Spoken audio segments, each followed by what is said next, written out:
కేంద్రమే కాదు ప్రతి రాష్ట్రము కూడా అప్పులు ఎక్కువగా చేసుకునే వెసులుబాటు కేంద్ర ప్రభుత్వం అడుగులు ముందుకు వేసింది. కేంద్ర ప్రభుత్వం ఎక్కువ అప్పులు తీసుకుంది, రాష్ట్రాలకు ఎక్కువ అప్పులు తీసుకునే అవకాశం కూడా కల్పించింది.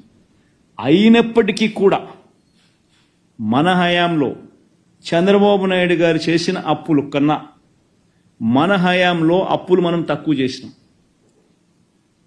చంద్రబాబు నాయుడు గారి హయాంలో compounded annual growth rate of liabilities 21.63% అయితే మన హయాంలో compounded annual growth rate of liabilities all kinds of liabilities put together 12.90% మాత్రమే.